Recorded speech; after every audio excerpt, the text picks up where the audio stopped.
Salve te discipuli, this is Help for Your Latin Studies in Henle First Year Latin, exercise number 192.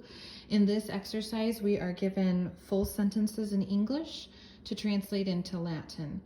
And it also shows us that this exercise reviews all third conjugation verbs and drills on the imperfect. So with that in mind, without really looking at number one, I went ahead and turned in my grammar book to verbs of the third conjugation. Those are rules 166, 169, and 172. And particularly, it's wanting to draw our attention to the imperfect, which is rule number 169.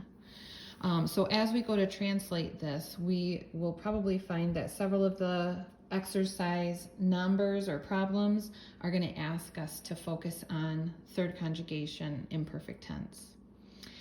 Okay, with that in mind, let's start with number one, which says he was leading fresh troops into the battle.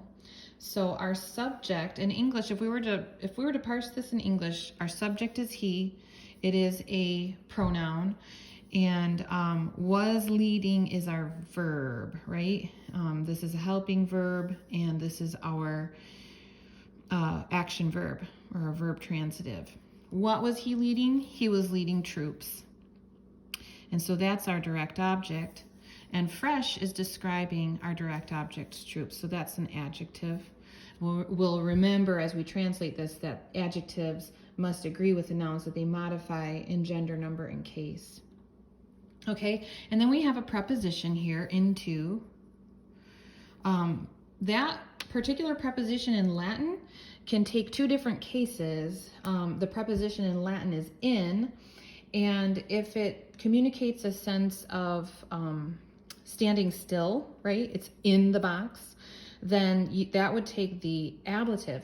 But if it carries a sense of, communicates a sense of movement, that they were moving into something, they were going into the woods or onto the mountain or whatever, then that preposition takes the accusative. So we'll just remember that too as we go to translate. But here's our object of the preposition is battle. And Latin has no translation for articles, so we don't really have to think much about what to do with the. We'll just drop it when we translate the sentence. The other interesting thing about subject pronouns is that they can just be lumped right in with the verb in Latin. You don't always see a pronoun written separately. Oftentimes you'll just see the verb that sort of absorbs that subject, that pronoun. And so he, of course, is a singular third person pronoun.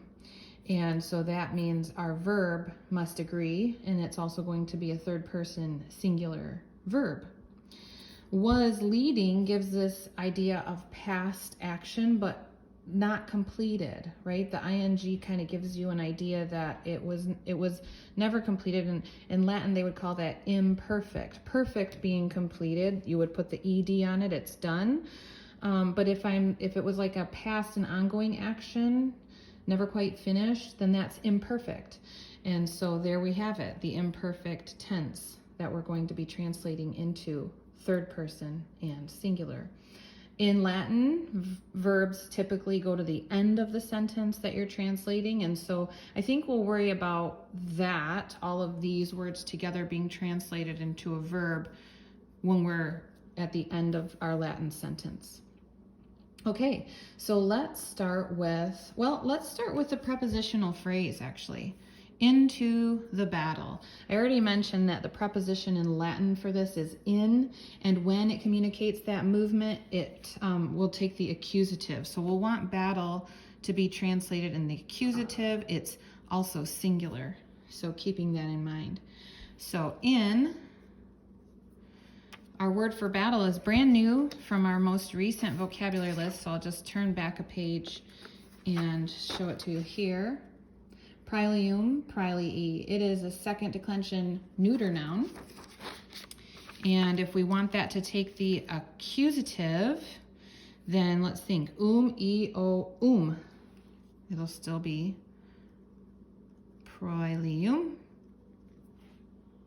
Okay, So there, and that's it. We don't have to do anything with the, right? We made this singular accusative to coordinate with that preposition. And now we're going to do fresh troops. Remember, when we're translating into Latin, that adjectives, first of all, they agree with the noun that they modify in gender, number, and case. If it's a quantity adjective, it will go before the noun that it modifies. And if it's a quality adjective, it will go after the noun that it modifies. In this case, fresh, I would consider to be a quality adjective. So we will put that after our translation for the word troops. Troops is a first declension noun you may have memorized, or you can look it up in your vocabulary list, but it's copiae copiarum. That word is always going to be a plural form when we're talking about troops. Interestingly, the copia copiae, the singular form of that noun, means supply or abundance. So that's just one of those peculiar words that means two different things depending on its number. Okay, so this one is plural, and we want it to be accusative. It's our direct object. And I'll just go ahead and note here that it's feminine, because that will be important as we translate our adjective.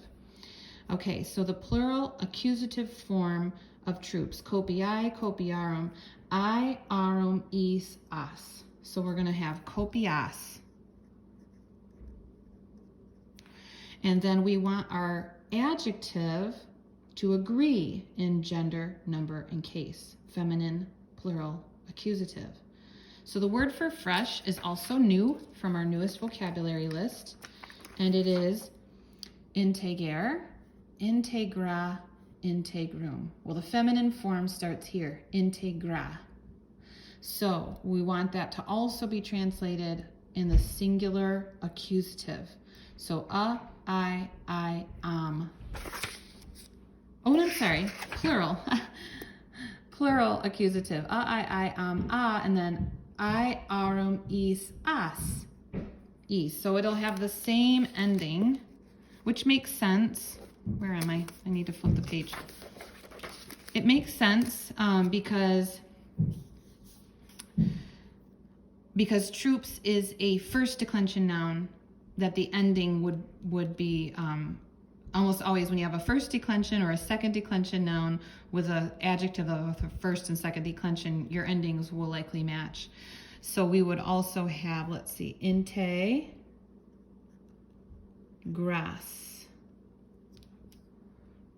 It's when you pair up an adjective of the first and second declension with, say, a third declension noun that you sort of get these different endings. But remember, the rule is that they agree in gender, number, and case. So that may mean different endings if they're from different declension families. Okay, so we have into the battle, in proilium. Fresh troops, copias integras. Remember our quality adjective coming behind the noun that it modifies. And now we're going to look at this verb. He was leading. Okay, well, our vocabulary word for leading is dukeo, dukes. And we want this to be in the imperfect tense, and it needs to be third person singular. So our ending is a bat. All right, and our stem is duke, a bat, with a macron over that E. So there's the verb all together, meaning he was leading, duke bat. And the full sentence translation here, in proilium copias integras ducebat. I hope this has been helpful to you. Have a great day.